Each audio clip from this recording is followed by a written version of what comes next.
On today's episode, when you're 50 and she's 22, a tongue ring will make you see God twice.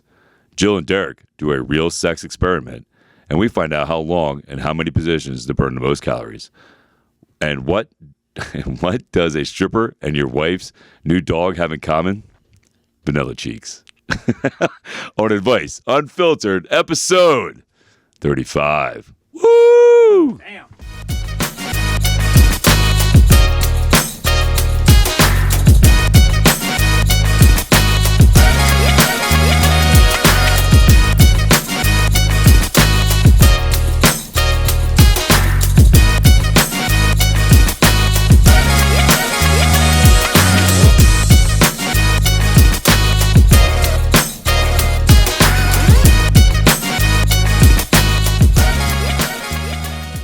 I want to welcome everybody to Advice Unfiltered, the podcast with If You Didn't Know with Chris and Tony Rodriguez. Episode, what? 35. 35, y'all. Episode 35 of Advice Unfiltered. I want to thank you all for coming out and watching and supporting and loving us. Thank you. Much love. I used to think that was my peak at 35, but now it's not even close. Nah. Love it. Loving it. Yes. All right. Well, welcome as always. If you are joining us for the first time ever, this is Behind the Scenes. Yes, there is green screens everywhere. Behind the scenes. Behind the scenes. I just want to say behind. I know you did. I was. There's a lot of people who were like, "You could be behind me." And so, behind. By the way, kudos to us. The studio is almost finished painting. Love that. Oh, it's gonna be so nice. I cannot wait. It's in air conditioning. I can't. Lounge chairs. That's fair, right? It's fair, right? Fair point, right? I'm already sweating. We just started. We just started. Just started. I already got a sweat dripping down my back right now. Woo!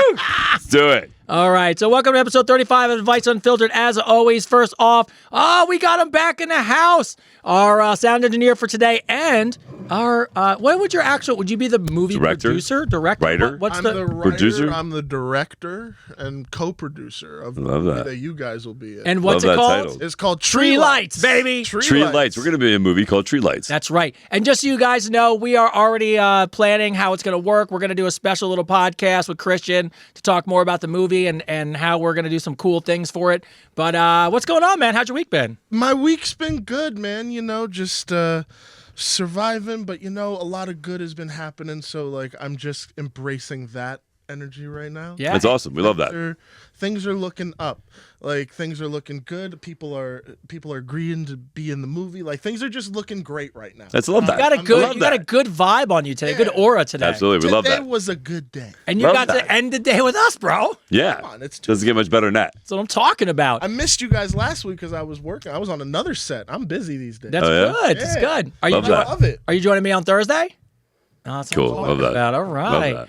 All right. And as always, our laid back chill. By the way, our winner of the scooter competition crushed everyone. Winner of the scooter Way to competition. go, Way to bro. go, Way to moderator. go, Love that. moderator. So way to represent. Always Gen Z is in the house. What's going on there, sir? What's the house? So tell us, like, what was it like? How was it? Did you crush everybody? I saw, obviously, the run, which is great. By the way, where are you on TikTok? What's your handle? So my handle's Tyler._.rod. I basically just post all my scooter stuff on that. Yes. Same as my Instagram, but yeah, I mean the comp went well. I'm happy I placed first again. I placed first last year, so I had to run it back. By the way, had to. I will say this, and I really mean this not because I'm just his dad.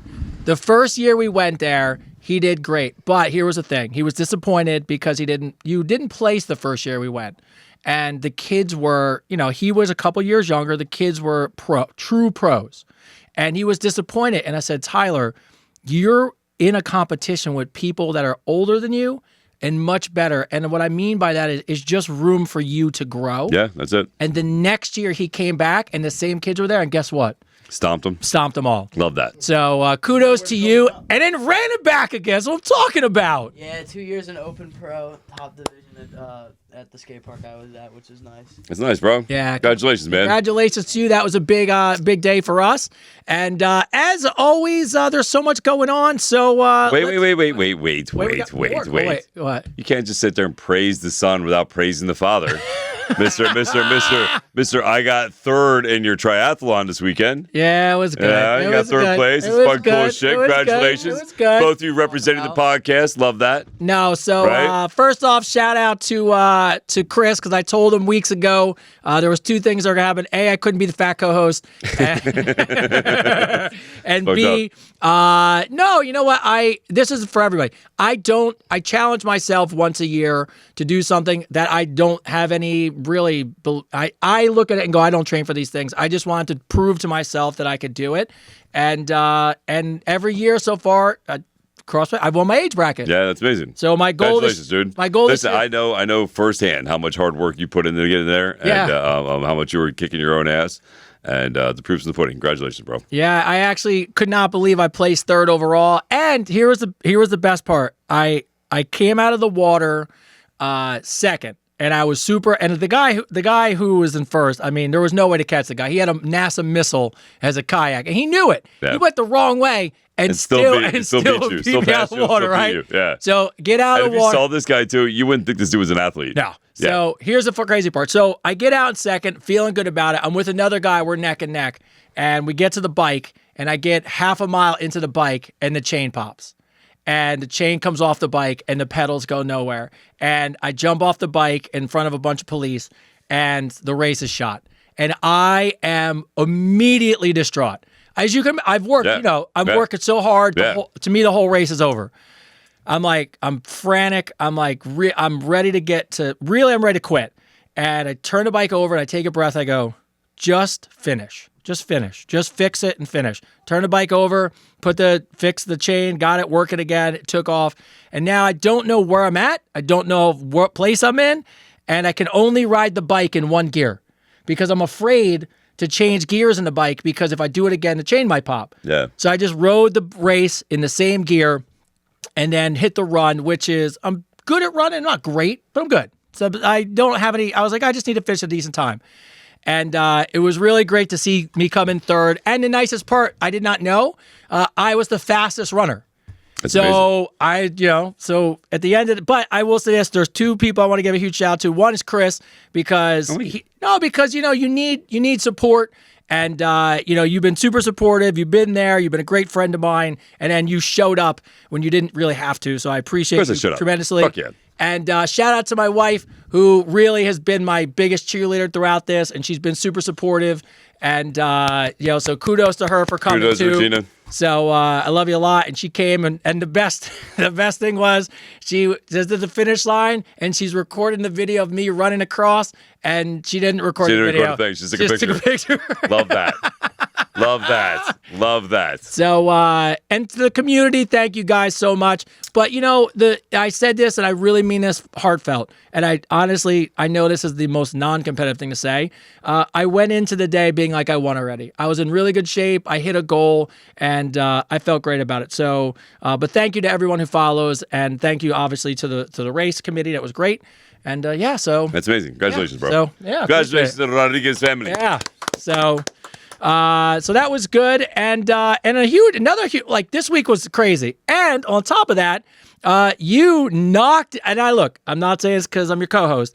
You knocked it out of the park at the men's mental health speech for the kids. Thank you. And I know you were like up all night trying to get the speech right, spent hours doing it, didn't save it, couldn't save it. Everything's going wrong. And then you got there and you gathered yourself and you went right from the heart. And you shot a home run right down the middle of the thing. So that was fun, man. I think in both of our, thank you to the frat and the sorority who invited me out. I'm so glad you guys came out to support it too. And I'm a big advocate for mental health, especially men's mental health. I don't think it's talked about enough, and I think it's great that there's a young generation out there right now that's taking the fight on themselves. Right? They're approaching it. They're going for it. They're raising money for it. Again, if you go to my link on Instagram, I think they're still running the charity for the men's mental health thing. They're trying to do $2,000. I think they're close to 1,000 right now. So if we can just help them out and help them with their grand, another grand on that'd be amazing. Help those kids out because they're doing a good thing. You know what I mean? And it was really cool they invited me. I think both of our stories have a lot of similar thing, right? Even though yours is a race and mine was a speech, right? So I stayed up all night and working with ChatGPT, was doing this whole thing because I didn't know who I was speaking in front of, and I wanted to really hit home, right? It took me I was on it for I saved the rough draft Friday night, got up early Saturday morning, went to do it, and I tell the ChatGPT, make it sound more like me, do this whole thing where it sounds like more heartfelt, blah, blah, blah. And it does this perfect draft. It says everything, hits everything I wanted to say. Everything, right? Freaking, I'm like, perfect. And I'm trying to copy and paste it, and it's not letting me. I'm like, what the hell's going on? And then right then I realized that one of my clients calls me, and I realized I missed an appointment. Why am I blurring on your thing again? I don't know. And so freaking, I had to go back to ChatGPT, and I lost. Long story short, I lost the entire speech. ChatGPT screwed me. I lost the entire speech, and I had one of those real life moments, man. I was like, fuck. I was like, what do I do? Do I panic? Do I freak out? But then I remind myself, and you did exactly what I did. You remind yourself, there's opportunity in the struggle. There's always a chance for growth. And maybe things don't work out exactly how you wanted them, but you still have an opportunity to do something to change it, right? And that's what you did. You had the opportunity to change your bike. You changed your bike. I had the opportunity to make the speech good and send it from the heart. So, yeah, it was good. It was good. I think it was both life lessons. Both of them were the same. You know what I mean? Not giving up and just doing what's right. Yeah. And while I'm talking to them, see if you can tap it because you are blurred. If not, we'll have to come back on. Maybe wipe the thing. I don't know why it happens every No, I think it's a connection. Well, let's see. We'll come back to it. Are you guys with our Wi-Fi? Oh, we're on your Wi-Fi. Yeah, we have to be on Wi-Fi. Yeah. We're on 90 devices for Wi-Fi. I'm gonna go off and then we'll go back go on. off and come back on. So, so outside that, it was a really crazy week. My wife, I can't talk about it, but she has some amazing news too. So I know she watches the beginning episode, so I can't say anything. But she knows, she came home today, and I had flowers, a drink, and a big hug for her. So shout out to her for her amazing week as well. And all right, Everybody's doing good. it was a good week. Doing really It was a good week. My son had a great week at school. Everybody in school loves him. I met the teachers. Teachers are amazing. Think about it. Everybody that we, everybody that's in our center. Yeah, we did. Is doing great. Yeah. So, Yes. all right. So, and then last thing I had on my two things out on my list. One, you want to give a special shout out. Oh, yeah. You told me to remind you. I did. Yes, you so, yeah. So, listen, Kim, if you're watching. Kim, I know you're watching. If you're watching. I hope you're watching. I hope you're watching. Listen, I would have gave you that cameo for free if you would have just reached out to me. This lady, happy birthday to you. God bless you. And I just want to tell you that even with the short time you still have on this planet. Oh, wait. Is this Kim you told me about? Yes. Oh, yes. Why? What did you think I was talking about? Doctor Who. But now you're Yes. reminding me. Yes. Yes. But also, yes. This Yes. one is awesome. Yes. So somebody reached out to me. Her name is Kim. She's in hospice. She doesn't know she's going to make it to the 15th. So she reached out to me and wanted me to give her a happy birthday. And I just got to tell you that even though you're on this planet for a short time, that you're still touching people. You touched my heart. So God bless you. Happy birthday to you. And I wish you, for the time you still have on this planet, nothing but happiness. And Kim, I will tell you, he called me afterwards, and we talked about it. So you definitely are touching people. And, yeah, Yeah, not to bring anybody down, but I just want to shout out to Kim. Happy birthday to you. Kim. Yeah. Happy Happy birthday to you. to you from Yes. all of us here. Yes. Mm-hmm. Celebrating life for everything it's worth. Yeah. So you keep touching people's hearts, man. You keep doing your thing. And last but not least, to follow it up, hashtag Philly cream cheese Chris Davis. Jesus What I'm Christ. talking about. I saw people posting stuff. Yeah. I put AI men on horses. I mean, it's been over a week. I'm probably sure they probably picked somebody, but listen. who cares? Still let them know. Hashtag Chris David should be the cream cheese guy. When you pick And so you wanted me to bring up Frema. Yes, that's what I thought you were bringing up. Yeah. But look, Philly cream cheese. Come on, don't make a wrong choice. I'm trying to help you guys out. Yeah. Listen, I can help. People love to see me spread things. What? Advice unfiltered. Philly cream cheese. Talk about cream cheese, bro. People like to see me What's spread so cream funny, cheese. guys? Cream cheese.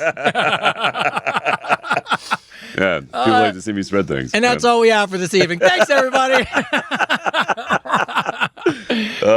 All right. And the last one, I want to give a shout out to, it was so good. I don't know how you follow that. Right? That's good, right? And by the way, that's why you should have them. It'd be perfect. I'd be perfect for it. You spread that cream cheese. That's better. Wait. Let's do the video. Let's do the voice. Okay.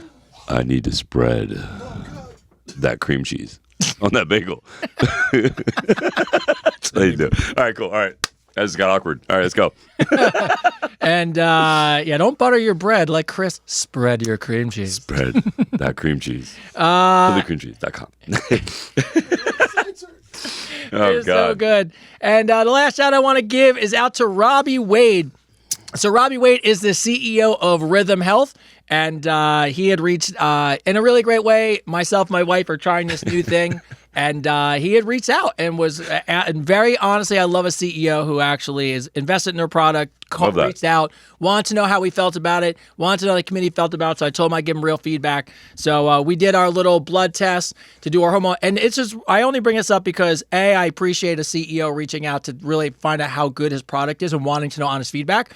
But also, as we get older, and myself, and we and you talk about this all the time, and women, and it's really so much for my wife too, to really know where your hormones are at, like what are your levels, to be able to keep track of them monthly.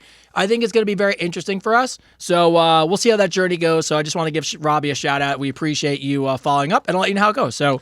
And then a shout out to Freema. Yes, Freema. From Doctor Who.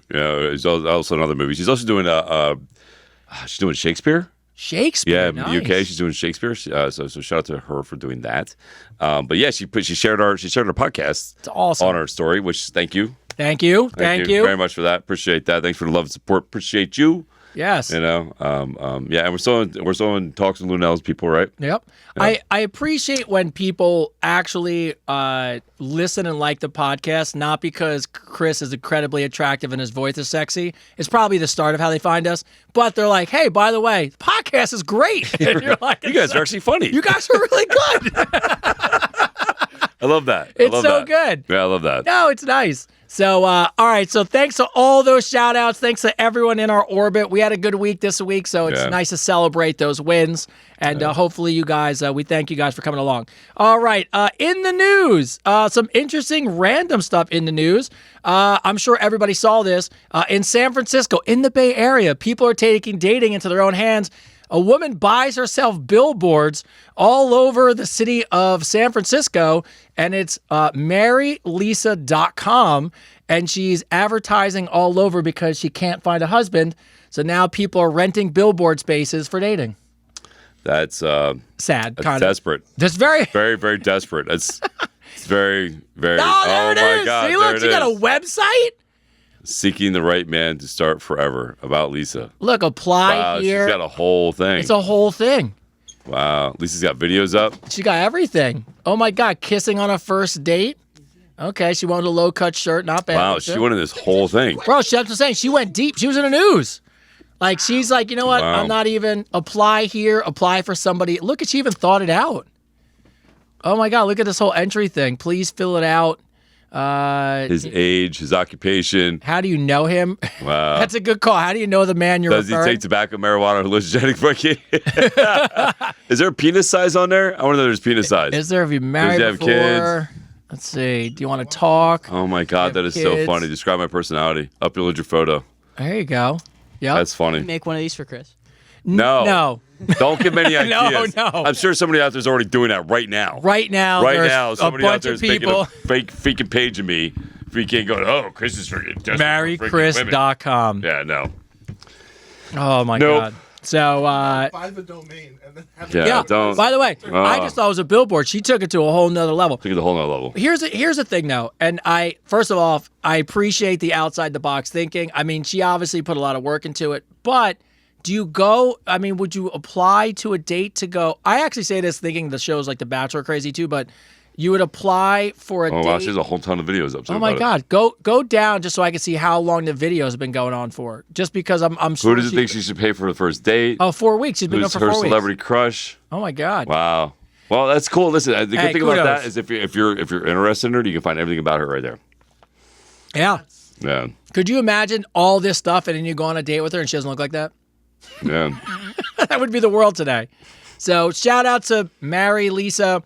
I think someone should just write in there. Can't we just go have for a cup of coffee first? But people are I'm taking. curious to see. I'm curious to know how much response she got. Oh, tons. She's in the news. She's on news channels. I'm sure people just fill it out. Here's a better question: who sorts through it all? Yeah, that's a good question. That's a lot of work. I'd love to go on a date with you, but I got to go through 7,900 emails I got from applicants this week. So Yeah, that would be the biggest catfish ever. You're right. yeah, right. You go on a date, you find out that's not even her, or she's a dude, and that would really throw people for a loop. Right. Turns out it's actually me. Lisa is really Lenny, and it's all AI. So, all right. Another one is a new. This was in the news too. So crazy. A new dating toxic trend called. Last week was Shrekking, which we had some fun with. This one is Banksying. So, do we all know who Banksy Yeah, is? the artist.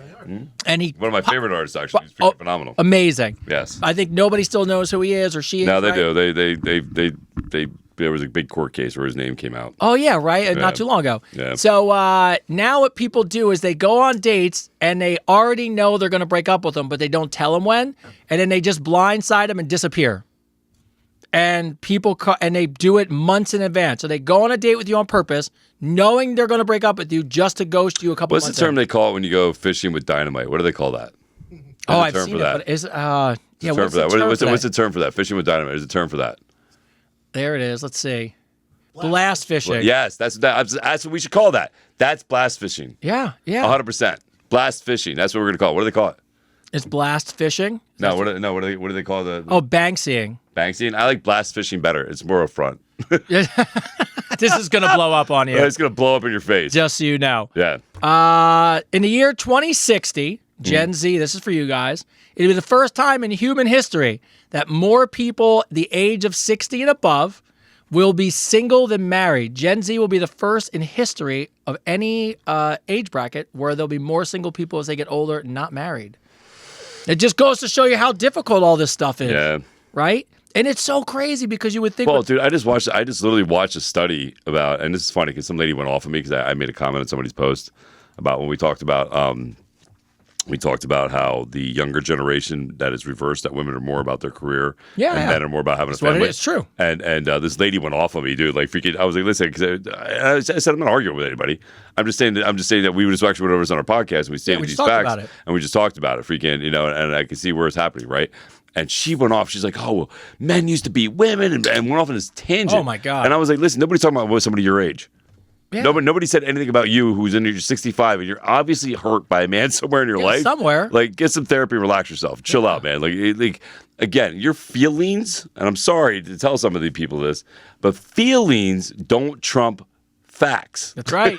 Like, just because you don't like the facts doesn't take it away from being true. Couldn't that statement just be the statement for the times we're living in today? Right? Like, it's like your feelings don't trump facts. And I'm not trying to say President Trump. I'm just saying I'm not taking getting political. I'm just saying, like, it doesn't. You can't take away from a fact being truth. That's why it's called a fact. Yeah. You know what I mean? Because it's the truth.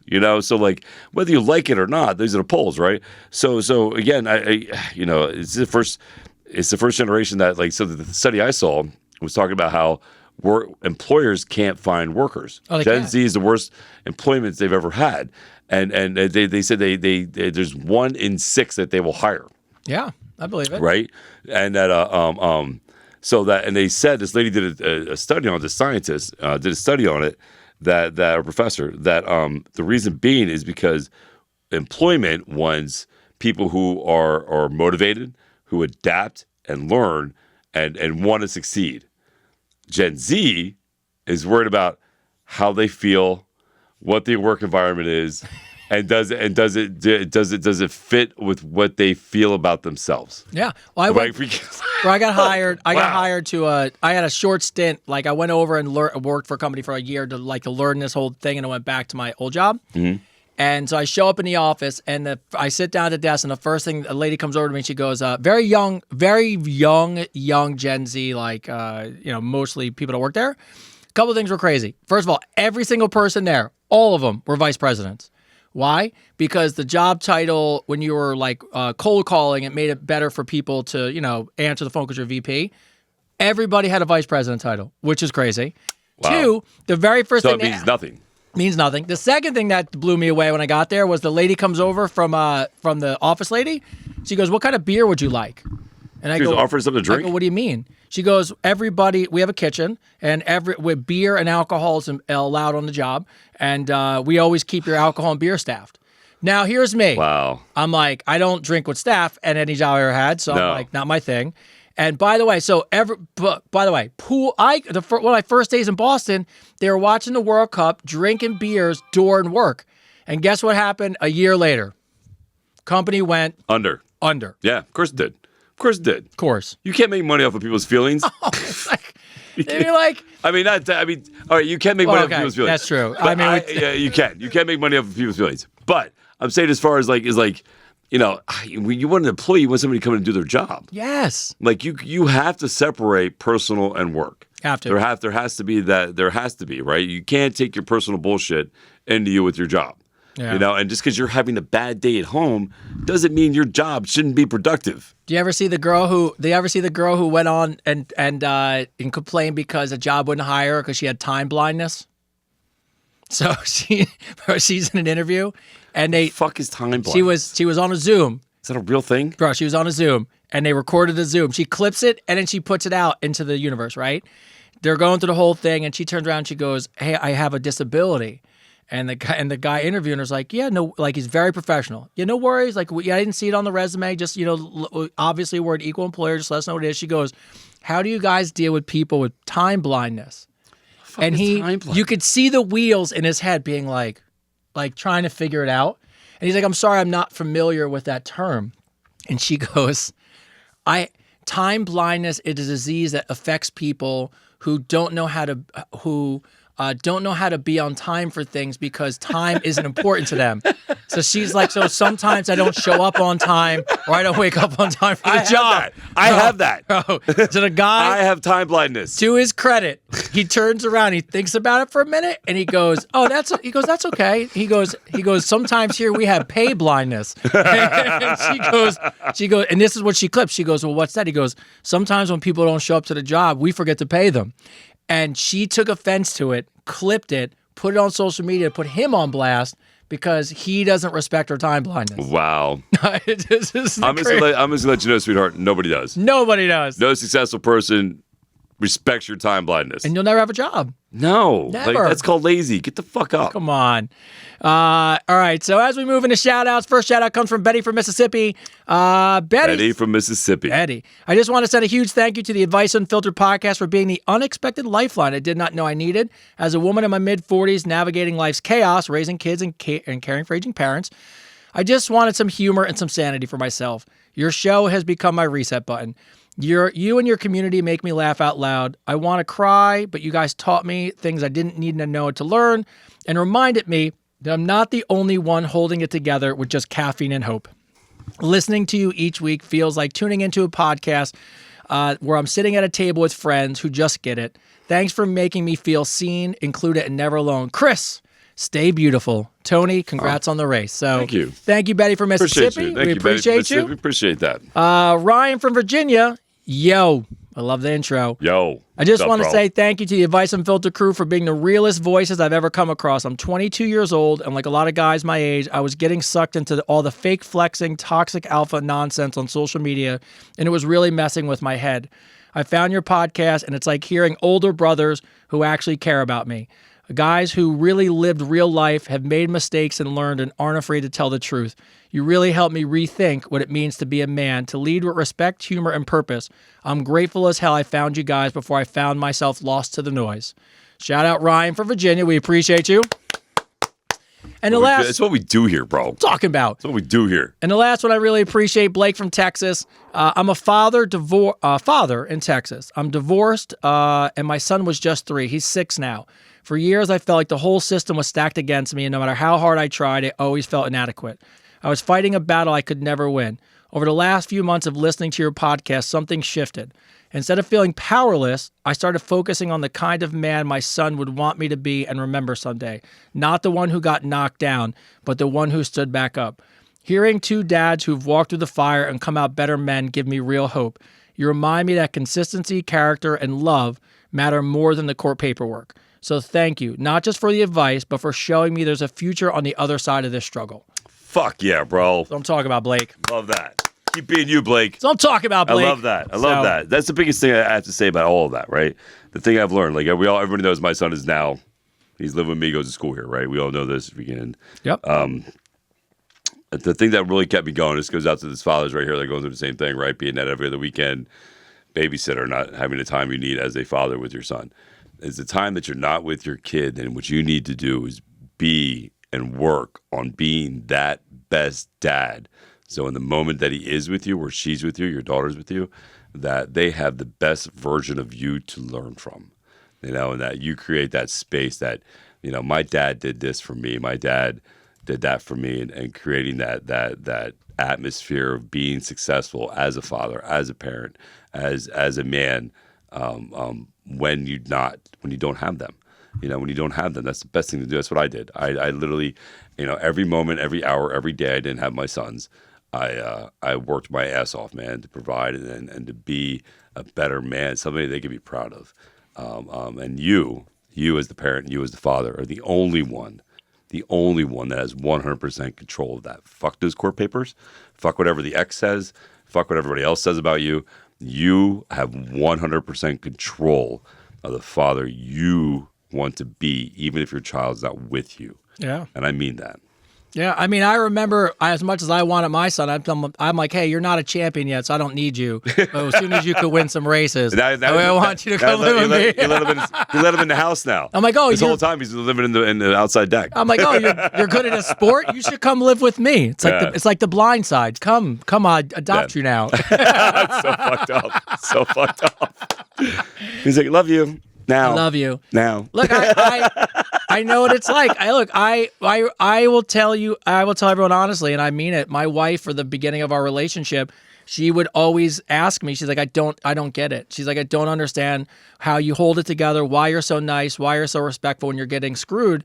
And I was like, it doesn't matter. I was like, I want to be a good example because one day it's going to work out. And I just kept telling myself that for 14 years.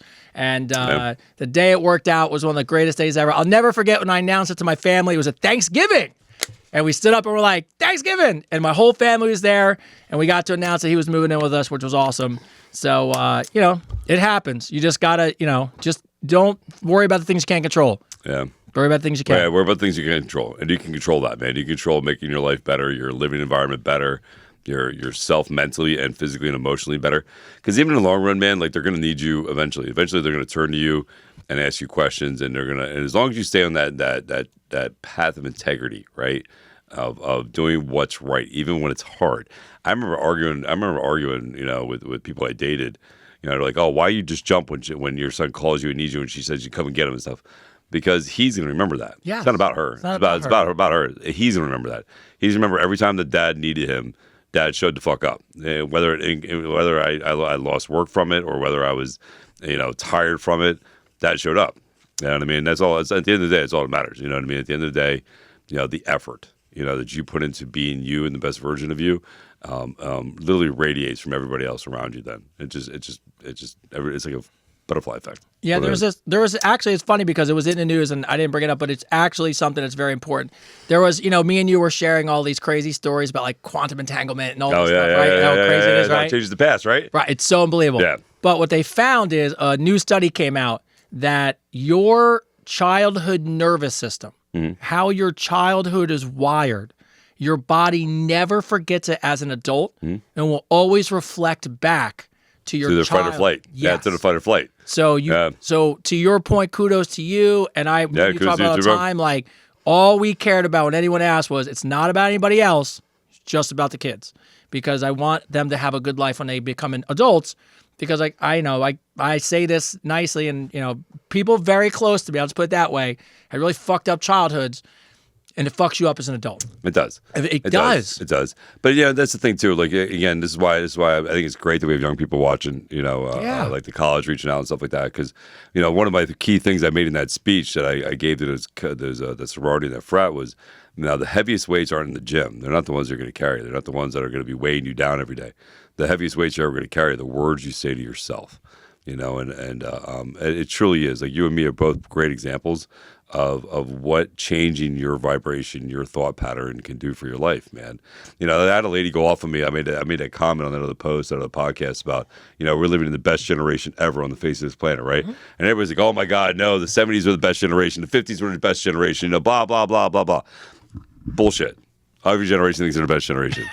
What I'm telling you is that in this time period right now, you literally have the capability more than any other generation before us to create the life you want to create. Yeah. You have the freedom, the opportunity, the technology, and it's expanding exponentially. And then medical things, dude. You know, they're finding all this stuff with CRISPR, doing, you know, getting rid of HIV, getting freaking, you know, polio is becoming a thing. There's medicine now that they're finding that might help cure autism. You know, freaking so like there's things that are happening right now that are such miracles, things that 50 years ago people would have thought it was science fiction. Yes. And literally this right now on this planet, you have more opportunity, more freedom, more access to food, water, electric, simple basic things that we take for granted every fucking day. And you know, the thing is, I get it. People watch the news. And then they suck this stuff in. They watch social media. They suck this stuff in. They get themselves on this negative algorithm of seeing the end of the world happening. I got in an argument with this girl about the rapture. She's like, "Oh, the end of the days are coming." Oh, the whole thing. She goes, "I feel bad for your kids. You know, you live in this freaking bubble. You know, I feel so sorry for them." I'm like, "Listen, man, listen. I understand with everything going on in the world. When you breathe in air, your air becomes part of your body. When you eat food, the food becomes you. If you're taking in negative news, death, all this stuff on a constant daily basis all day, well, guess what?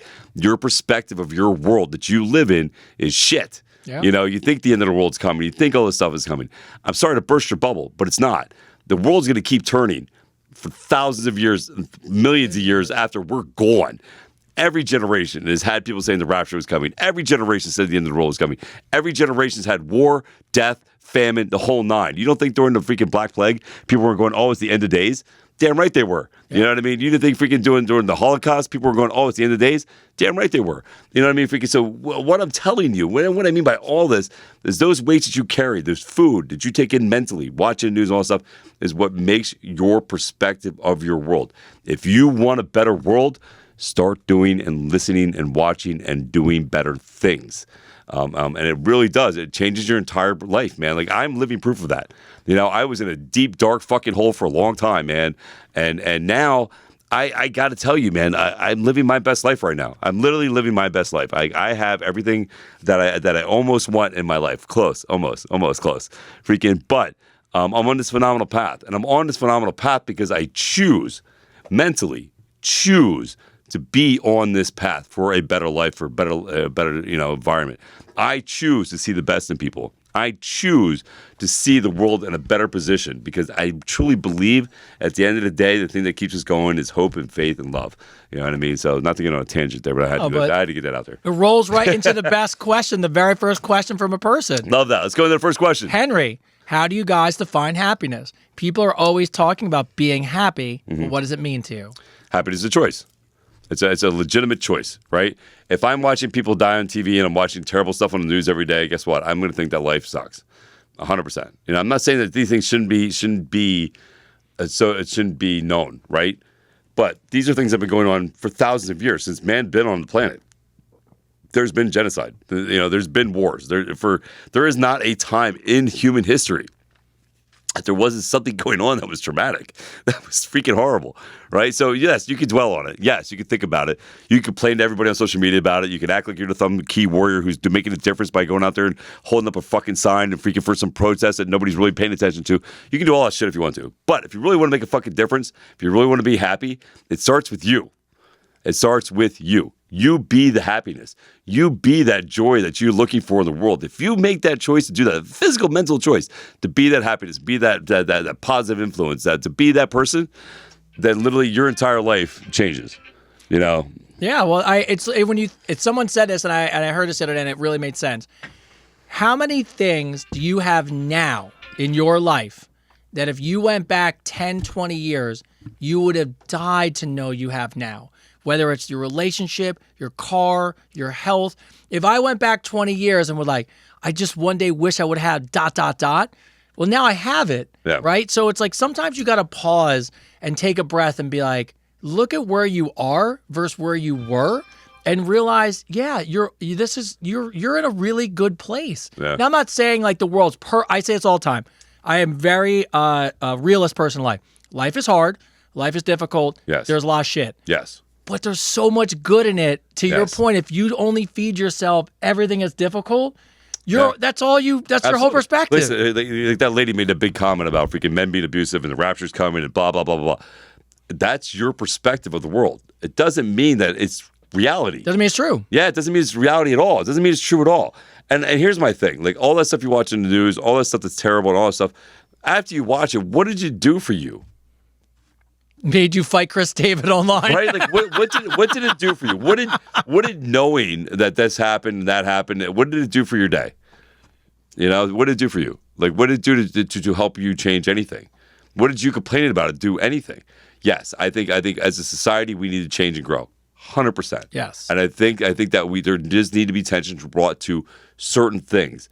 But when that's your daily intake all day, is all that negative bullshit, then guess what? You're not only just bringing yourself down, you're bringing everybody down around you, because all you're going to talk about is that.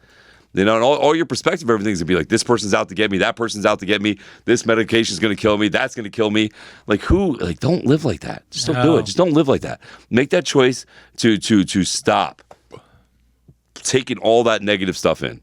Stop doing it.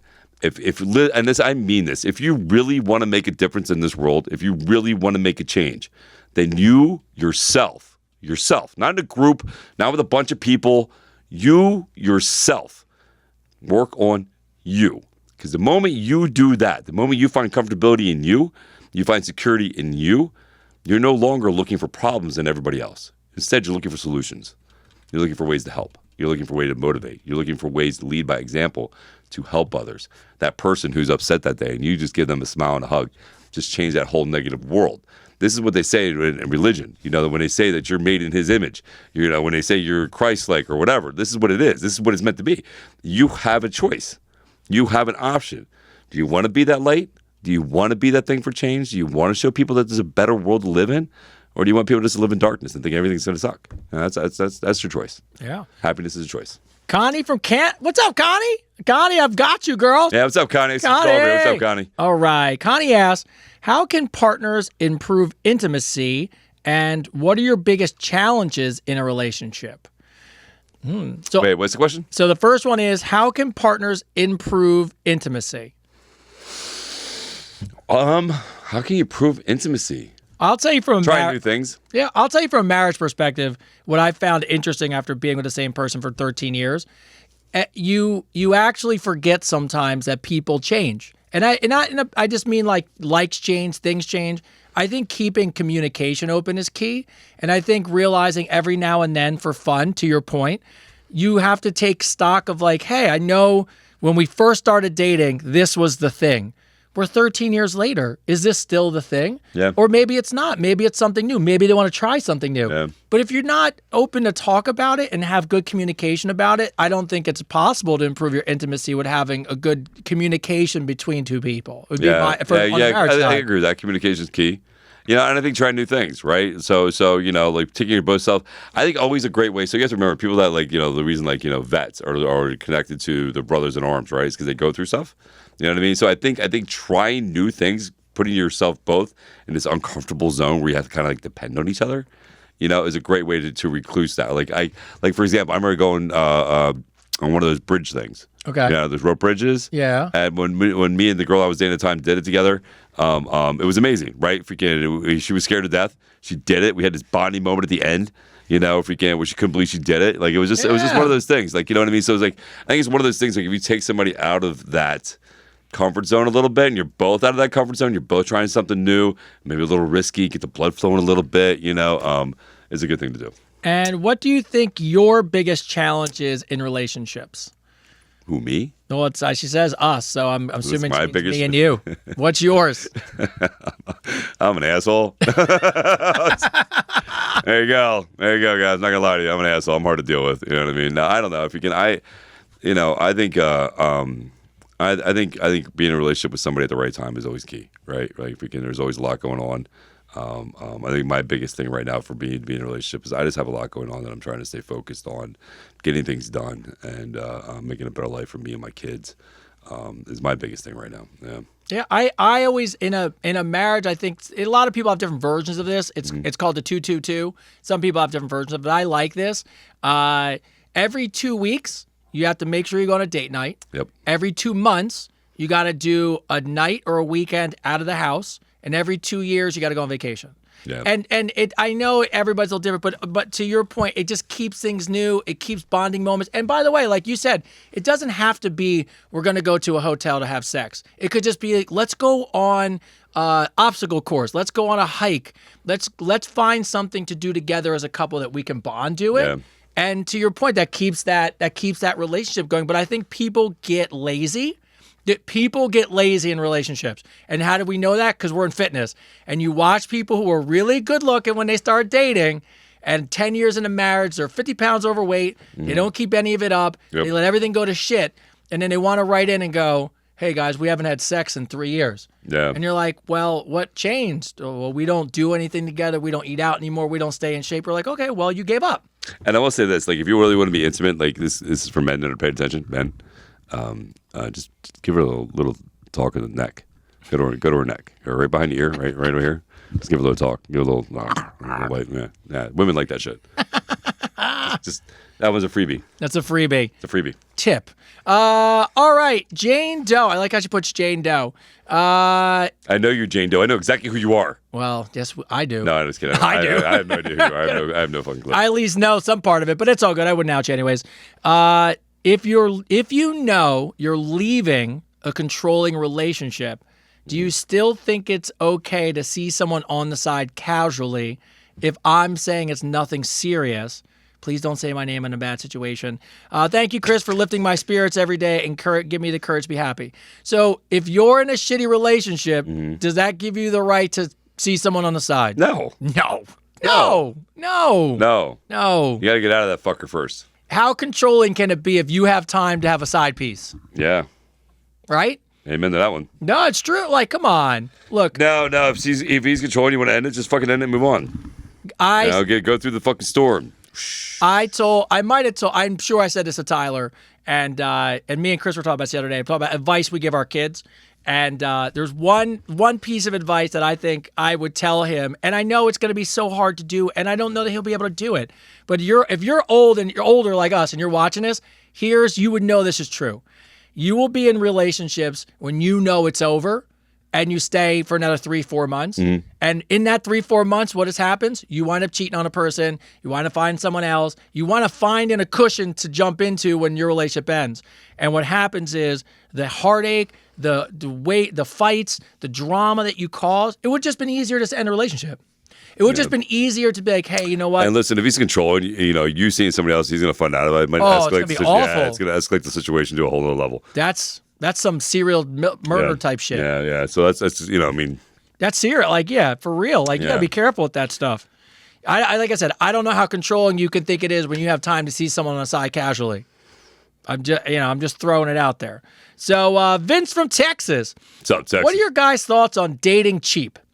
I'm not supposed to be cheap. I'm not trying to be cheap. Wait, dating cheap? Does he mean the girl's cheap? Well, no, what he's saying is going out on dates is expensive. I like my cheap hookers. I know we're supposed to say, I'm not supposed to say that out loud, but I'm asking you guys, dinner, drinks, activities, coffee, it doesn't matter. It all costs money. I'm only asking this because I just met this girl online. She was gorgeous. We went to dinner. She ordered an expensive meal and then ordered a bottle of wine without asking me. So fucked up. Not only was it fucked, this is what he says, not only was it fucked up, when the waiter asked her what kind of wine she wanted, she said Pinot Noir, which was the sign that she had no business ordering any wine. How do you guys manage money and go on Pinot dates? Noir? Pinot Noir? She meant to say Pinot Noir, Noir, I know. and she called it Pinot Noir. Pinot Noir. Or when I used to bartend, people used to go, "Can I have the Merlots?" Pinot Noir. Pinot Noir.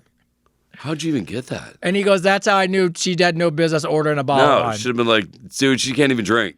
It's not. You know, I'm sorry. You're not allowed to drink something that you can't say the name of. Yes. So here Especially wine. I don't know. Here's what I would tell you before. Oh my god. I Pinot Noir. I was on Match.com one time, and I know I shouldn't say this, but I will.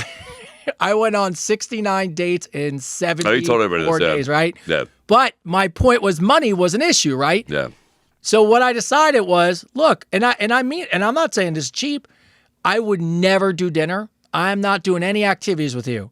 Let's just go for a drink and find if we like each other. And if that went well, usually I would do it at 5 o'clock, because if that went well, then we could continue the night if we want to. Hey, you know what? You're here. I'm here. Have a good time. You want to do dinner? You want to eat? But if we went for a drink and it went south, that's it. I was out. Like, hey, it was really nice to meet you. We met. It didn't work out. You know, saved me tons of money. I couldn't even tell you the last time I was on an actual date. It's got to be over 20 years. Really? Maybe. No, you know what? Probably 13, maybe 14 like years. Like an official, like, hey, like an official, hey, like we met and then we went out to dinner.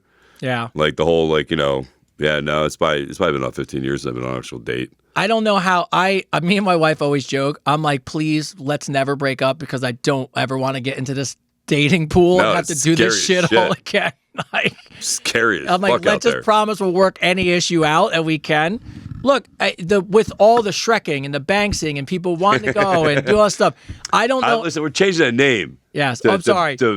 Was it? Fish bombing? Fish bombing. Fish I bombing. think fish bombing sounds better than Banksy. Don't ruin Banksy's name. He's a great artist. No fish bombing. You know what? I'm gonna be honest with you, Chris. If that ever happened, I would be single and not go out. Probably you'd be like, you call me every day of the week. Be like, what are you doing? I'm just home, bro. Yep. I get it. Like I told you, like me and that's all I would. You couldn't get me out of the house. It just sounds too difficult. Like somebody saying Sauvignon Blanc when it's Sauvignon Blanc. Sauvignon Blanc. Sauvignon Blanc. Yes. Oh my God. All right. Yeah, here it is. Logan and Marissa from Scottsdale, Arizona. What's up, Scottsdale? I love the couples. They're my favorite. Yeah, I love couples too. The other morning, Marissa walked in on me peeing while I was sitting down. It was 6 a.m. I was half asleep. The lights were off, and honestly, I was just trying to avoid spraying like a lawn sprinkler. Totally understandable. Ever since then, she calls me the Princess Sprinkle, Sir Sits a Lot, and the Toilet Queen. I told her it's not unmanly. I said it's less cleanup and better accuracy. Now she keeps telling people that she didn't marry a husband. She married a bidet. We're writing you to settle an argument. Do men pee sitting down sometimes? Yes. Yes. Yes. Especially 6 a.m. when I'm tired of shit. Yeah. I'm like, just getting in, and I'm like, I'm just sitting down. I'm like, I'm good. Here's the thing she doesn't understand. That when we sleep, our penises kind of go a certain way. Oh, yeah. Right? They get sweaty. They get sats in the balls. When you get up in the morning, you go to pee. You don't know, especially if you're tired, you don't know exactly where that thing's pointing. Isn't that crazy? You just, right? if you think you're holding it towards the toilet, and then all of a sudden it goes, choo, it's to the all left. this way. You know what I mean? So no, she's wrong. Stop pee shaming. Oh. And what's his name? It's Logan. Logan, go pee on her leg. By the way, pinning that just for a second, Laura B writes in, on top of Marissa and Logan, cheers to the show. Love the conversations. On your previous episode, you mentioned about being peed on during sex. By the way, I do it to my man all the time, except it's called squirting. Here's what she writes. It's no joke. It's sweet, and I lick his face afterwards. I recommend you guys try it. It's a gift. It's not, and it's fucking awesome. Laura B. Wow, that took a turn. It did take a turn. That took a complete other turn. By the way, the questions came in God. like back to back. So it was like reading one and I was laughing about it. And then I got to another one and she's like, I pee on my man. I was like, so what? funny. That's and she licks it off. And she licks it off because she says it's delicious. Yeah. Yeah. So kudos to you. Woo. All right. That's so funny. Yeah. Oh, this is all right. I think this might be my favorite in the 35 episodes. Your favorite question? Favorite story? It's got to be top 5. Story or question? It's kind of both. Okay. Jill and Derek. Okay, Chris and Tony, we've been catching up on your episodes, and we found one where you guys were talking about how many calories you could burn during sex. So we decided to experiment for you guys, Love this. and we decided to send over the stats. I fucking love this. Bro, top 5 all time. Fuck yeah, let's do this. Let's All get right. the stats. So here's what we found. Love this. They were great about All it. right, so let's go back. Wait. So everybody catch up. Nobody Yes. caught it. One of our episodes, we talked about how you can burn calories. I said the best way to get abs is sex, right? Yes. The best way to burn calories for your abdomen is hours of sex. That's what I said. The fact checkers and I ran still stick by that. Yeah, so we are Yes. all debating the calorie burn and how it all goes down. I thought it was like 400 to 500 for a woman. Ty came It's in. like low. Ty came like in the 80. lows in the 80s. Yeah. So Gen they. Z's being a party pooper. All right. So Okay. here's what they did. They wore the calorie watches, Love that. and here's what they did. What is it? This is so good. Oh, I want to know. All right. So they broke it down. So they did a total time of 40 minutes to keep it consistent. Love that. Okay. That's a good time. It's a good time. Perfect time. 40 minutes is good. 20 minutes of foreplay, 20 minutes of action. Got you. That's what they said. They broke in time for foreplay and sex, and 40 minutes was the cutoff. All right. This is also what they did. What they did is they did foreplay on each other. All right. They each went down on each other in each set of Okay. experiment time. They did 1 position, 2 positions, and 3 positions. Okay. And then counted the calorie burn in rotating positions as well. So here's where it is. All right. On average, we burn somewhere between 280 and 380 calories each time. Thank you. Thank you. Missionary. See, I fucking called that So shit. here it is. So they would kiss, they would fondle each other, they would go down on each other for each time, same thing. Then they did missionary for the first one. That was the lowest calorie burn. Yeah, of course it is. Switching to 2 positions was the second. Switching to 3 positions got you into 360 to 400. Fuck yeah. Switching to 4, there was no extra. They wrote in, they were like, it's too much and you don't really get Yeah. anything out of it. Yeah. So they were like, when they got it done, they were like, just letting you guys know, when you really break it down, 2 to 3 is right where you need to be. So if you have sex, play with each other, and at least switch positions once, Love that. you're burning at least somewhere between 300-ish to 360 Fuck, calories. you called that. They were in the Apple Watch? What were they wearing? They weren't Apple Watches. They were in Apple Watch. They they tracked it. So listen, anybody out there, let's do the data on this. So here's the best part. By the way, Everybody go fuck each other and tell me the data. this is the best. This is the even better part of you two. Right? Jill and Derek, this is what they write in afterwards. By the way, any other requests you have, let us know. We would love to help the show. Love that. They are. We'll keep them on lockdown. Yeah, they're locked All right, down. They're locked down. So, We'll keep them on lockdown. I told you. I love that. Jill I and- literally said 400 to 500 calories. That's what I said. Yes. You know what I mean? They said 400 to 500 calories during sex if you're doing it right for an hour. Yeah. Fuck yeah. See? That's how you get abs. Yeah. Ha! Ah. Ha! So. I actually have them now. It's so funny. I'm like, Right? It's like, abs. I know. There you go. so you're like, oh shit. So, yeah. So, by the way, But everybody else do your own research and let us know. that was great. Like I I love got that and I was like, I love that. top 5 of all time. Love that. Thank Yes. you guys very much for doing that. Yeah, Jill and Derek, thank you. And proving me right. That was awesome. Jill Yes. and Derek was great. Yes. All It's right. fucking awesome. Don't you love our, What's up, our Barry? How you community? doing, bro? And, Yeah. so I just love the fact like, hey, whatever else you guys want to just let us know. So, all That's right. fucking awesome. I love that. Guys, thank you so much. Yeah. Mitch from Germany. All right, I'm 50, fit, single, and I'm just really busy. I don't bother to date, but I rolled the dice eventually because my friends made me. I matched with a 30-year-old on Tinder named Kara. When I showed up for the date, she turned out to be 22. Okay. Over drinks, she hits me with ages just a number, daddy. And I should have known then that my life was about to change. So we went back to my place. It was all good. She goes to the bathroom. She comes back and had put in a disco ball-sized level tongue ring glinting in her mouth. Then she came out and asked me to wear a ring around my penis. Long story short, I saw God twice. I cramped a hamstring and briefly left my body. I've run. So he said, he said, I saw God twice. He said, Good for you, bro. he said, so here, I've run marathons, I fought kidney stones, but nothing prepared me for Kara. So now she's texted me round 2. I want to step it up a notch. Guys, I have no idea what this means. Do I take Advil? Do I sign a waiver? All I know is I'm scared, So he said, but I'm also excited. yeah. What do you guys think take it up a notch means? Please let me know. I'm listening live. Date number 2 is Friday night. I'm just hoping because I can't tell any of my friends because she's 22. Okay, so here's my first question.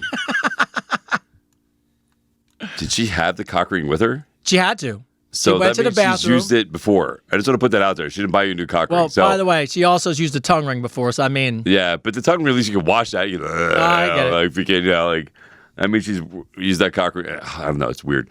I don't know. Just protect your butt. Oh, there you go. Right? That's it. There you Take it go. up a notch. I'm going to tell you right now, keep it out of her hands. And if she brings a bag in that's smaller than this, then you need to worry about something. Yeah. You know what I mean? Yeah. Oh, keep it on your butt. By the way, you're so right because I don't take it up a notch from there. I didn't go, but that's a tough one. Yeah, Like, that's the only thing I can think of that, you know, she comes out with a strap out. Yeah, it comes out and tries to peg you and shit. Well, so, what did we learn? The hollow strap on. yeah, the hollow strap on. Yeah. No, so I would keep an eye on your ass, bro. Yeah. Keep it safe. And by the way, Mitch, we need an update. Write your will. Yeah, Mitch, send us an update. Mitch, please. And you can send us Kara's number. I mean, no, I was kidding. Can you just send us a picture of the tongue ring? Right. Just send that. Just send a picture of the tongue ring. Put on it, just not in her mouth, funny. obviously, So but funny. yeah, that was a good one. Kudos to you, Kara. Right Yeah, on. Kudos to Kara. you. Kara's like, I'm going to show you. I like how Kara didn't even put it in. Like, she purposely didn't wear it and then goes back and then goes and is like, oh, I'm going to show you. Uh-huh. All right. Yeah, that's amazing. Somebody wants a sugar daddy. Yeah. Tyler from Cincinnati. I went on a great date with a girl. She was funny, cute, a little mysterious. She was shy. Fast forward to go back to my place. Things are great. We're both naked. I go to put a condom on, and suddenly she looks me in the face and says, by the way, I'm 4 months pregnant. Don't worry, you don't need that. I froze. I froze. I wasn't know if I was supposed to continue. Do I leave, congratulate her? Am I co-parenting? I freaked out. I told her I can't do it, and I left. Good for you, bro. Surprise, the baby's your not kid? in the room yet. It's your kid. Right? I'm not trying to be a stepdad by accident, but now she's making me guilty for not having sex with her. She's telling me now she does not want a boyfriend, does not want a man. She just wants the sex for a few months. Yeah, her hormones are out of control right now. Now I'm considering it. Am I wrong for thinking about having sex with her because there's no way she can get pregnant, even if it's just for a few months?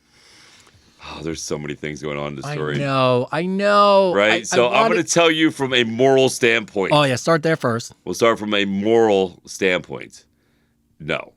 You shouldn't do it. Morally, it's not correct for you to do that. We are not medical doctors. We're not medical doctors. Give advice. You know what I mean? Like, it's not, I mean, you have to sit in your comfort zone, right? Stay in your comfort zone. Now. I will tell you, I know guys that get off on baby mamas, that women are pregnant. I know dudes. Really? I can dudes, see that. I know dudes that are into that big time. And women get really, really fucking horny when they're pregnant. Like, really horny. So it could potentially be amazing sex for you.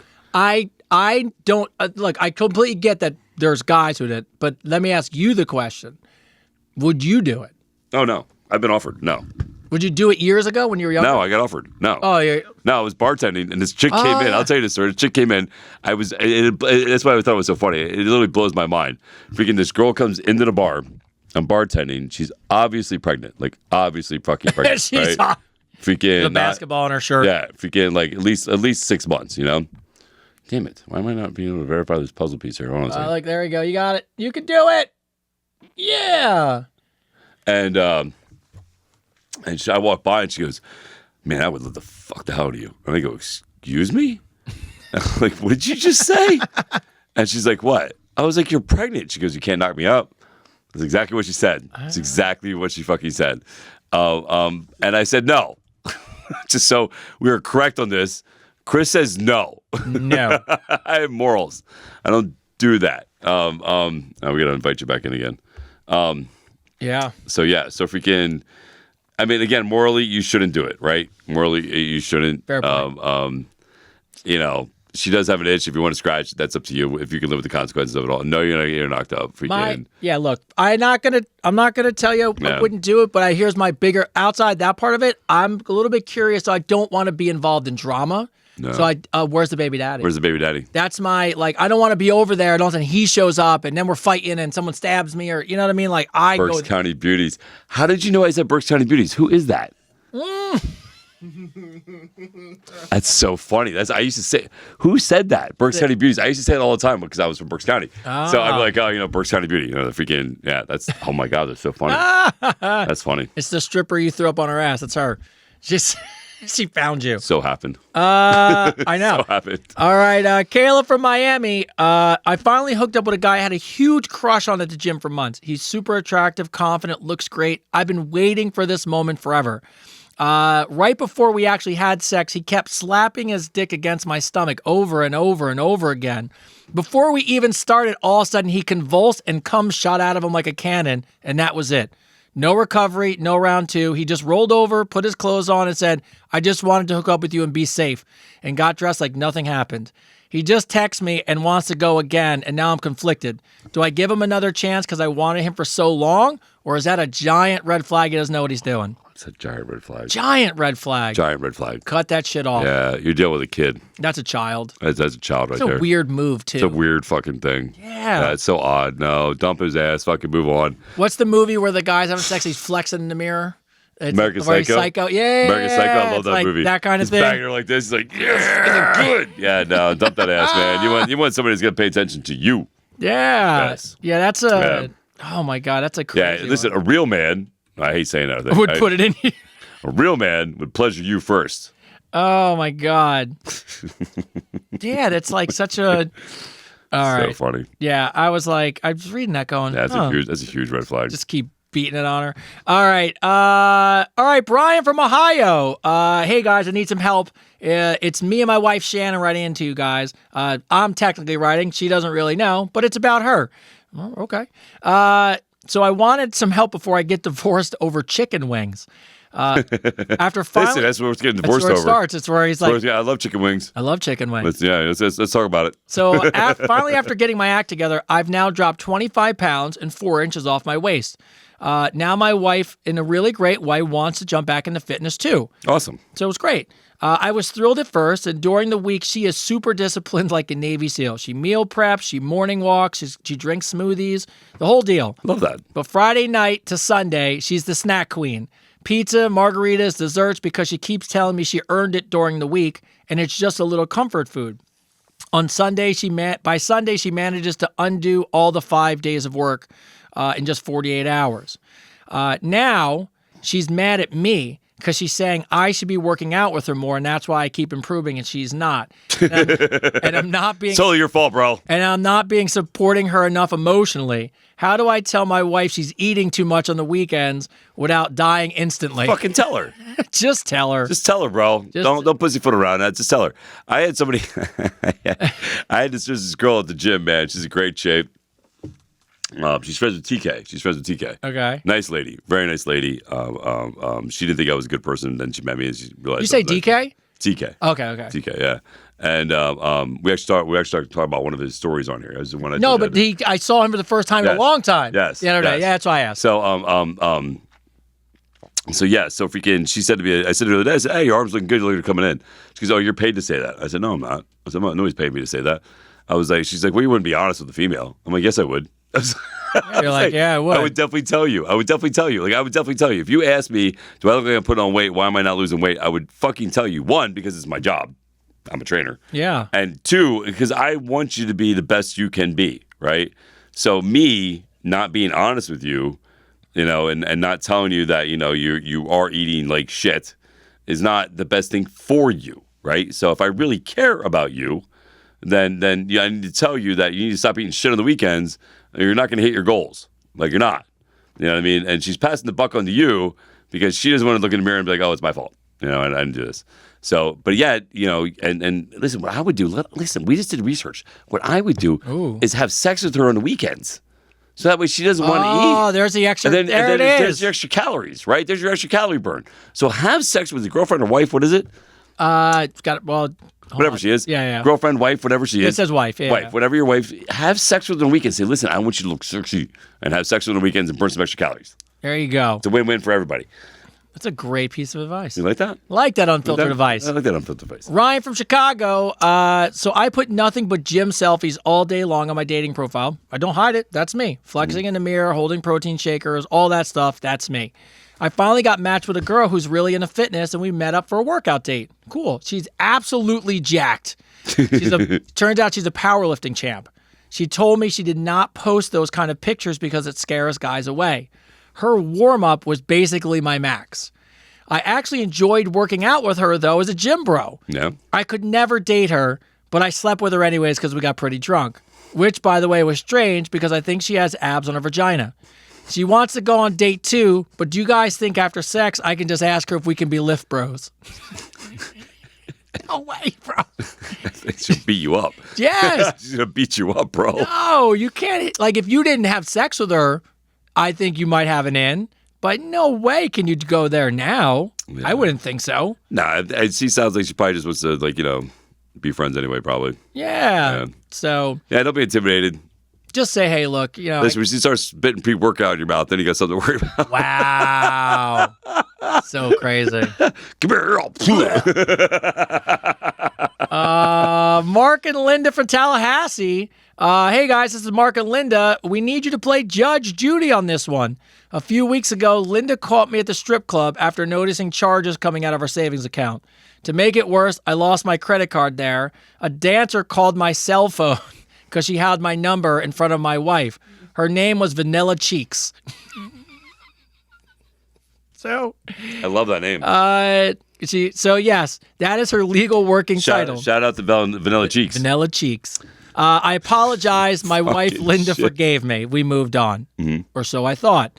Yesterday, she walked in with a brand new rescue dog and proudly introduced to me as Vanilla Cheeks Rodriguez. Oh my God! Now, you got your last name? I guess, yeah. That's awesome. So every time I call the dog, I have to relive my sins. She claims if I can afford lap dances, then we can afford kibble. So here's my question: do I have any leg? I love that. Do I have any leg to stand on, or am I just stuck with Vanilla Cheeks forever? No, you're stuck with Vanilla Cheeks forever. Stuck with Vanilla Cheeks, You're stuck with Vanilla Cheeks forever, and I love this story. And your wife's amazing. Yes, kudos to her for forgiving you. Kudos for the wife for getting a dog and naming it Vanilla Cheeks. That is fucking hilarious. Yes. I love that. I love that. I love that. What's her name? Is her name on there? Yeah. Hold on, Mark and Linda. Mark and Linda. Mark, listen. You got a good wife, bro. I want to hear you call your dog. I want a video of you calling your dog. Yeah. Bro, it's so funny. I love that. It's a great story. I love that. It could have been way worse. Yeah, no, it could have totally been blown up in your face. I love it. So the fact that the stripper called you. I don't know who the defendant is here, but I side with them. Side with the wife. Side with the wife. Yes. Yes. You had a stripper call your cell. That means the stripper had your number. Yeah, dude. Like you, That's not like she could have did a whole bunch of other shit. Yes. You know what I mean? Naming your dog Vanilla Cheeks is just. You just have to suck it the fuck up. Look, it'd be different if you left your card and somehow they got the bar, but to call the stripper to call yourself, hey, Vanilla Cheeks here. Hey, Vanilla Cheeks here. Just want to let you know I got your stuff. Yeah. You're just take the dog. Yeah, take the dog. Shut the fuck Take the up. dog and that's it. Just listen. Every time you yell for that dog, just put your head down and like at least he's still married. Yes. Or do what most people do with a dog. That starts out Vanilla Cheeks, and after a couple of years, a new nickname evolves, and the dog's got a new name. But yeah. Yeah, listen, Linda. Yeah, listen, Linda. Yeah, no listening. Yeah. Yeah. Oh, I just had it. Oh, sorry, I don't want to mess up your name because I know it was here. Yeah, Amanda and Luke. Amanda and Luke from New York. We argue about having sex in the car all the time. She wants to go down on me or let me play with her while I'm driving. I don't think it's worth the risk. Have you guys ever settled an argument like this before? Is it safety before head or driving while wild? I'm the wrong person to ask this. I know. Yeah, we're the wrong people to ask this because we're going to tell you to live free, man. Live free, baby. Live at the edge. Drive fast, take chances, put that penis in her mouth. No, just kidding. I didn't say that. Did I say it loud? I said it. I was a little excited there. That was exciting. I was a little excited. That was a lot. Woo! You only live once, bro. I've done some dumb shit, and you look back and you're like, wow, that was really stupid. No, I've done some really dumb shit in the car. Yeah. While driving, too, right? While driving. Yeah. Actually, now it's so much safer because you can get a Tesla and don't have to worry about it. But that was cheating. That's cheating right now. You got to do it when you don't have a Tesla. I do always think about, what was that TV show, American Gods? You ever see that TV show? No. Oh, he has. You seen that TV show, right? So you remember how the guy's wife dies? Remember, she was giving a blowjob to the guy in the car, and they got into a car accident, and she bit off his dick and choked on it. Oh my God. That happened? That's so crazy. They both died, but his wife died with the dude's cock in her mouth. Oh, it's so crazy. And it was. So he's like, listen, your wife died, sucking this other dude's dick. You know what I mean? Like, fuck it. Oh, they told the guy that's how. Yeah, they told the guy. They told the Oh. guy. They told the husband how she died. Oh, that's like, horrible. That's terrible. So every time I think about that, every time I literally think about that every time. Like if not that. Yeah, and as you think about it, but when I do, it comes up. I'm like, oh, we got an accident right now. yes, right. Oh, it's terrible. Andrea from St. Louis. I went on a great date with a guy. Everything's going fine until we realized we had the same last name. By the way, it's super common. We laughed about it, and we definitely did homework, and there's no way we're related. Well, that's good. I'm ready to move on, just keep dating him, but he says it's suddenly weird, and he couldn't continue because it just feels wrong. So now I'm sitting wondering, did I just get dumped, or is he just being dramatic? He's being fucking dramatic. That's dramatic. Get the fuck over it. Like she had said in the email, I didn't want to out the name, but it's very like John's a name or something. Like it's a very common name. So somebody just wrote in. They've seen a lot as an EMT. Why don't you write in and tell us about it? Oh, oh my God! Can you imagine? Yes, write in and tell us about it. Who is that? That's Cerny 18987. Yeah. Without violating HIPAA, tell us. Yeah, without violating him. Don't say his names. Yes. Deb C. I've read that men do not approach women anymore. While I have asked men out before, call me old-fashioned, but I would rather a man ask me out. What can a woman do to make a man feel more comfortable to be approachable? That's a good question. And so again? So essentially she wants, she's finding herself having to ask more men on dates, but she's old-fashioned. She wants a guy to ask her, but she's asking us, is there anything she can do to make a guy feel more comfortable about asking her on a date? Eye contact and smile. Yeah. Literally, listen, women, you guys have all the power. Like all of it. So like the moment you sit there and you come up to a guy and you look at him and you're like, you smile, you give him a little, you give a little head tilt, you're opening that door, Yeah. Go for it. Go for it. All right. Belinda, trainer time. This is a good question for you. She wants to hire a trainer. She's 54. Her current exercise right now only consists of walking the dog, doing yard work, and helping people move because I'm the friend who's got a truck. I'm already at 5 times this past year. What is a typical amount of time a week when you first start, you should hire a trainer? I tell people all the time, minimal is 2 hours a week. Minimal. Is that 2 sessions essentially? Yeah, 2 sessions. Yeah, it's 2 sessions a week. That way you can do upper body and lower body. But literally, honestly, if you're really looking for a trainer and you're looking to actually hit goals 4 times a week. Yeah, 4 times a week. That's like goes back to those one things. It's like how much, do it as much as you can afford to do it. Yeah, 4 times a week. Yeah. Yeah. Ideally, if you can afford it, 4 times a week. If you can't, then on the low, 2 times a week. I am going to be honest with you, 1 time a week is okay. If you're not doing anything, if you haven't been doing anything, if you're living a sedentary life, it's okay.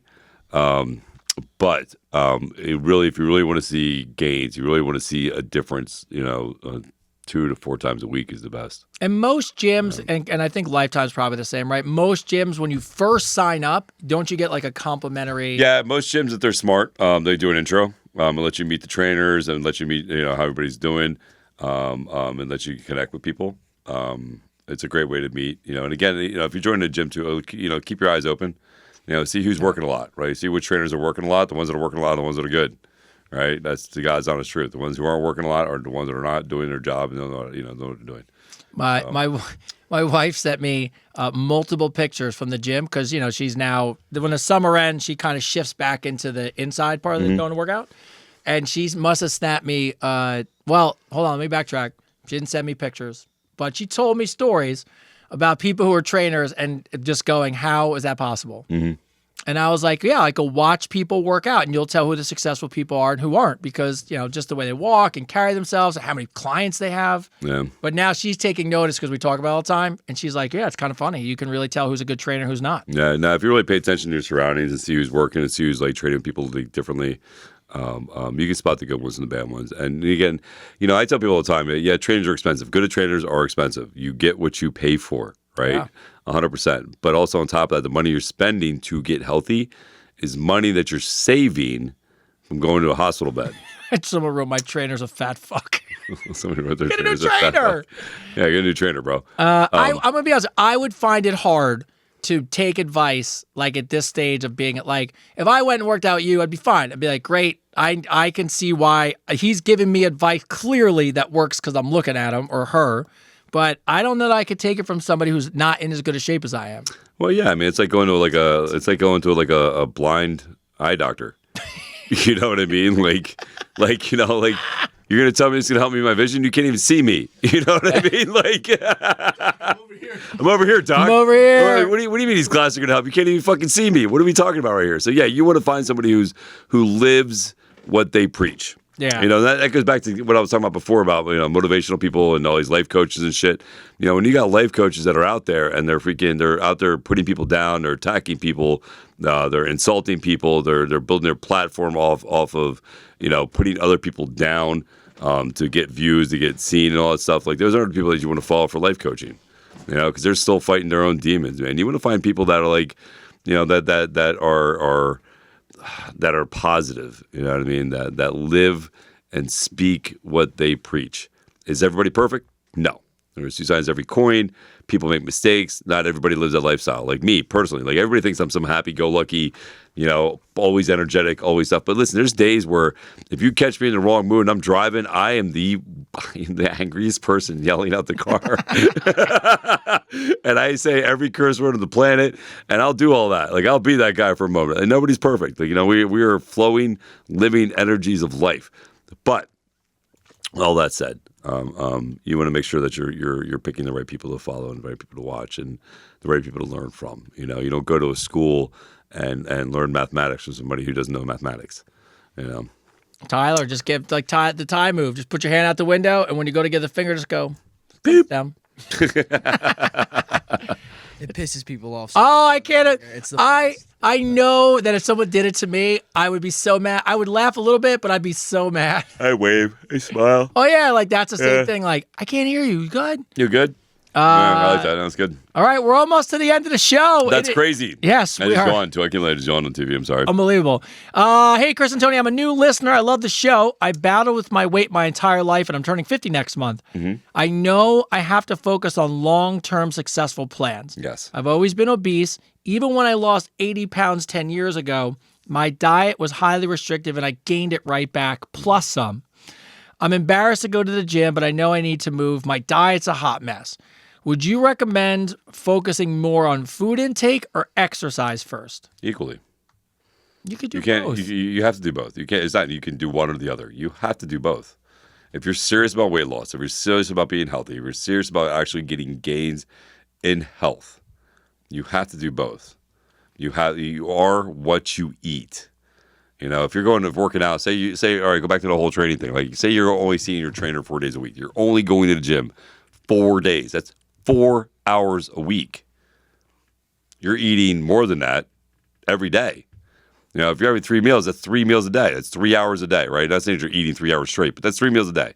If you're eating high calorie intake, if you're having, say, for example, you're having a Big Mac and large fry. Just an example. That Big Mac alone is 2,000 calories.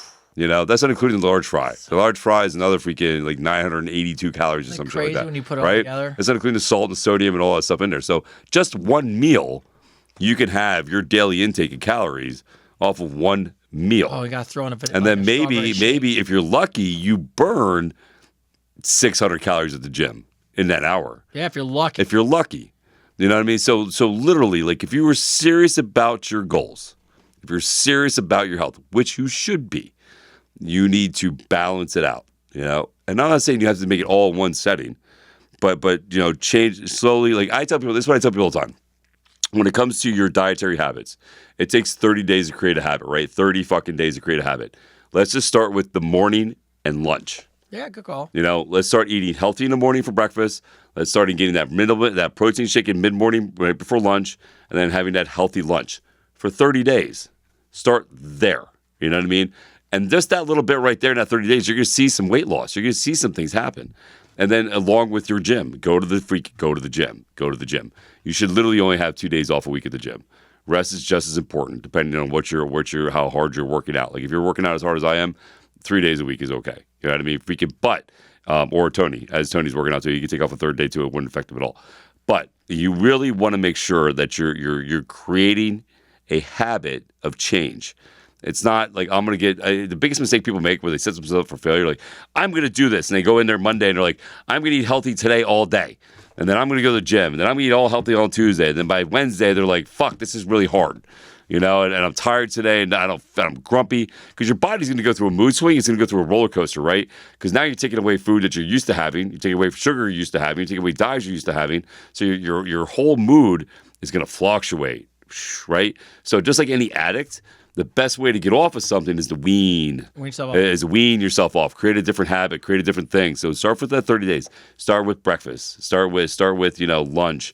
Just that morning period for 30 days. And once you conquer that, and that becomes easy, then we move into dinner. We move into the rest of the day. You know what I mean? So that way, you're not causing the cortisol levels in your body to get up because you're not getting stressed out because you're not hitting certain goals.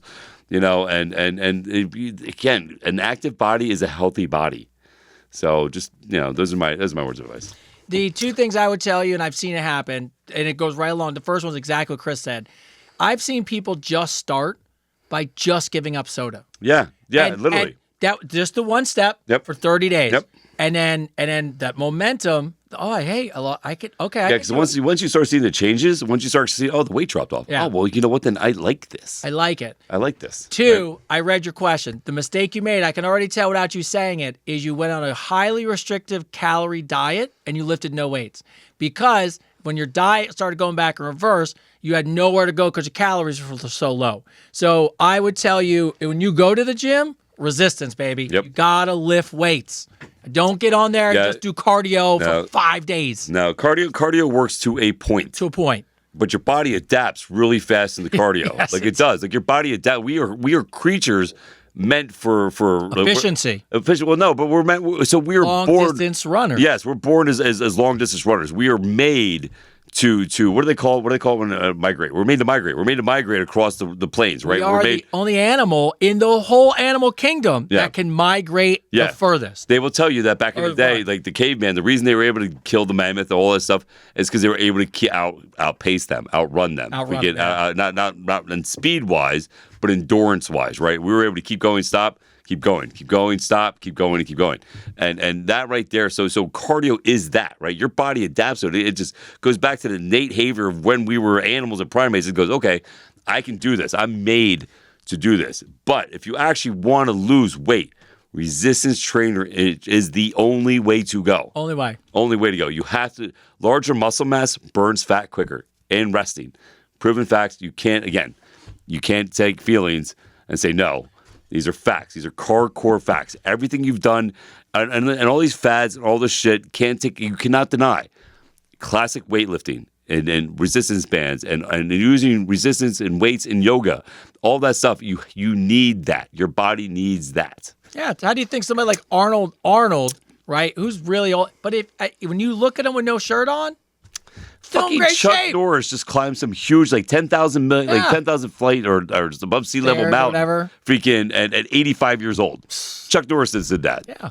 But what I heard though is that the mountain moved down for him, so he could go up. That's what I heard.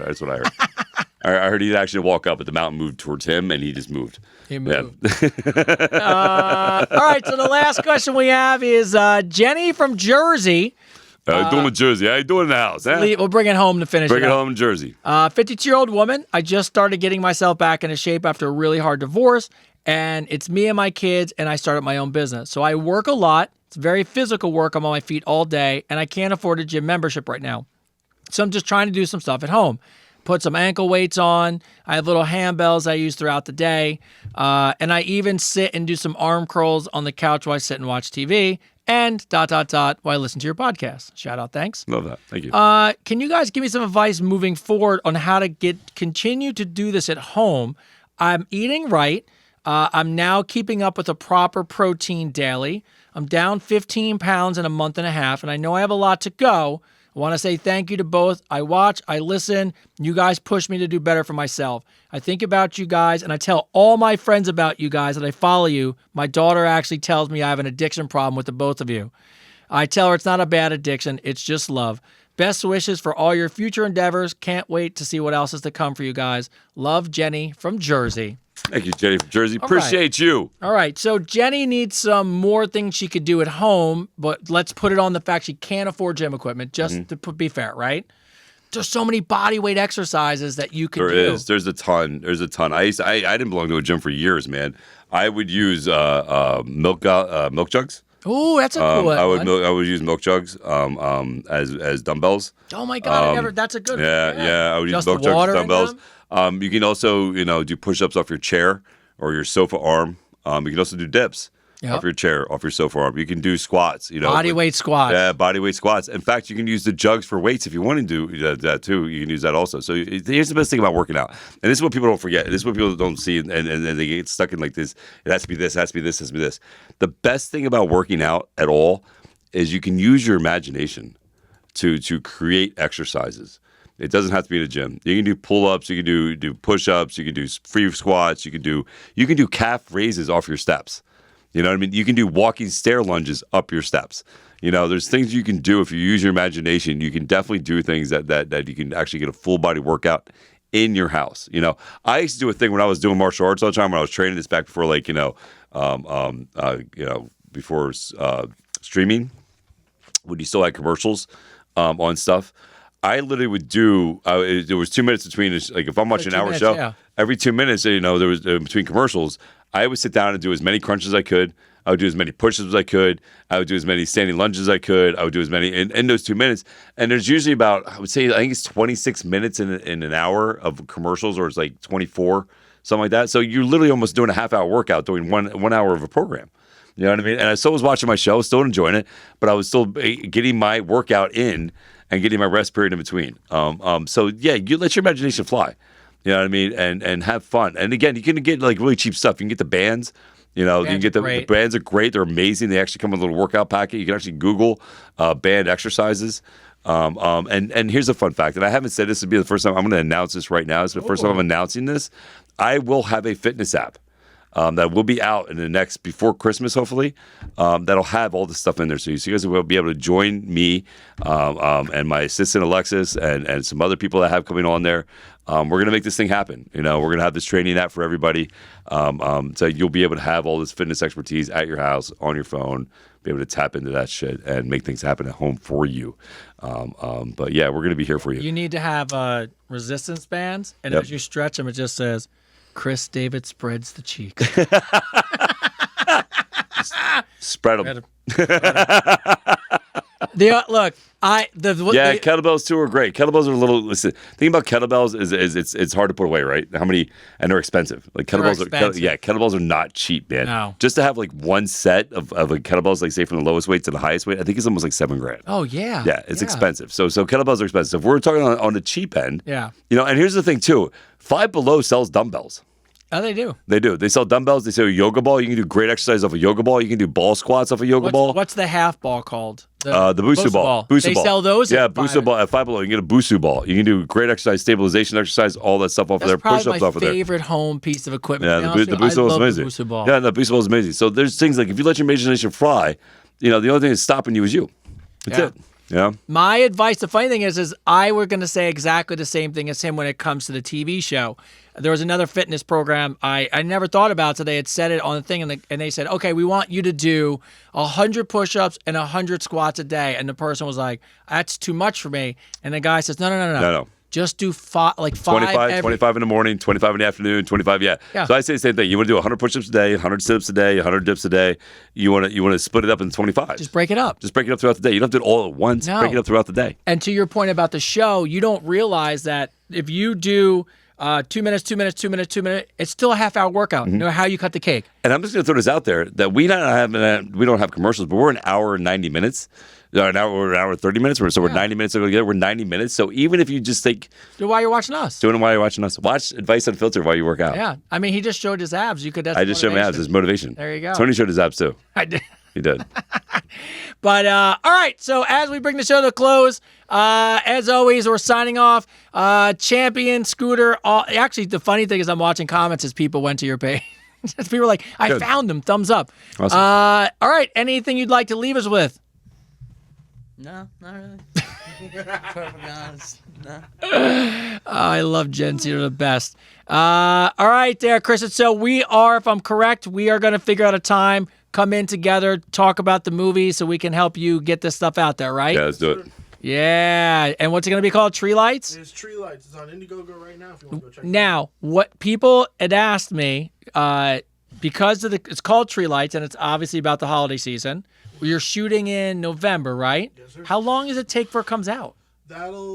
It's dependent on our editing schedule, but it should be done by March or April of next year. Yeah, so that's what I'm saying. Nice. So it's not in a good way. Like that's how long. Someone's like, "Oh, it's gonna be out this Christmas." I go, "No, not if they're shooting." And then I don't. And then I'm answering the question like, "I know." I'm like, "Of course not." And then I'm like, "Well, I don't know how it all works."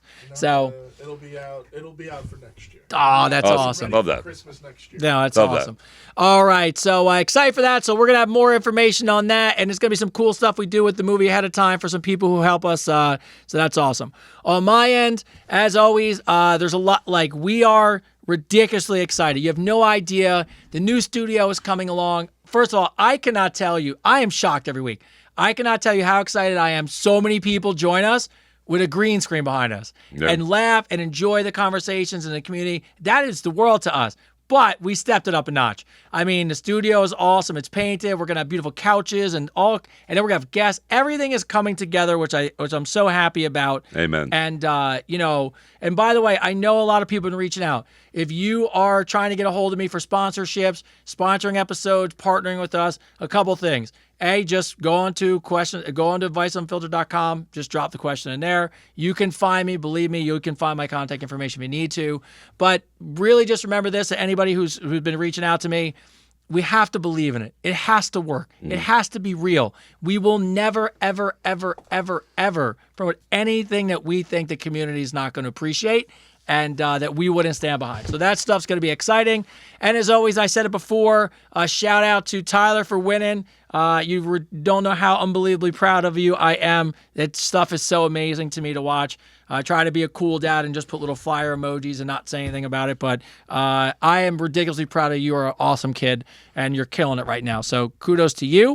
And as always, thank you to my wife for being so supportive over the last few months getting ready. And shout out to my co-host here who keeps me driven every time I go in there. And the exciting thing for me, to be honest with you, is the cool stuff we're going to continue to do together in fitness. And I'm glad, you know what I mean? Yep. Like, I'm glad I'm pushing the envelope. And now, in the next few months, it's time for me to push him a little bit and jump on him. And so, it's going to be fun stuff. No, that's good shit, man. Freaking, again, Tyler, great job.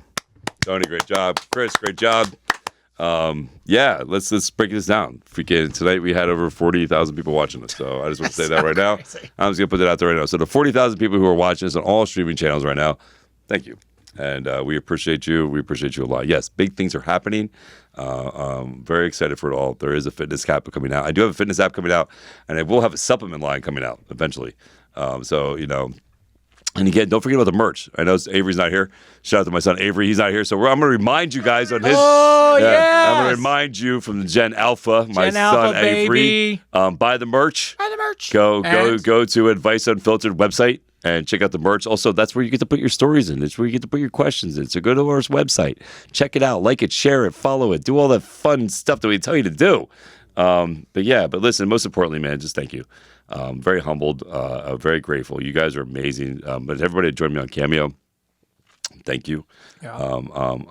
It's just, at Mama's University, thank you for letting us come be there, and thank you for letting us support, a great cause like men's health, men's mental health. Thank you for that. Again, man, this is all a blessing. This is all proof to everybody out there just questioning where their happiness is at, whether they can succeed, whether they can chase their dreams. I just want to point out to you, we're right fucking here. Like, this is it. This is it. This is proof in that fucking pudding that you can do this. I say this all the time. People are like, people go to me like, man, Chris, there's thousands of trainers. There's actually millions of trainers, right? There's millions of apps out there for fitness, right? There's millions of people out there that do realty. There's millions of people out there that want to be Listen, none of them are fucking you. None of them are you. So yes, the competition's real. But there's somebody out there right now, no matter what your dream is, what you're choosing to do, that needs you. So go chase that dream. Go believe in yourself. Remember, the first step, man, to success is believing in yourself. Fuck everybody else's opinion. Believe in you. Believe you can do it.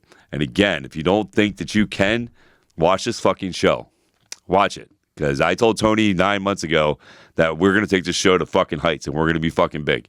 And I have not changed from that at all. And it's happening. 40,000 people watch tonight, right? So thank you again very much. And from me, from Tony, from everybody here, you know, we're so humble and we're so grateful. This is Advice Unfiltered, episode 35, everybody. Woo! Another one, Boom. baby.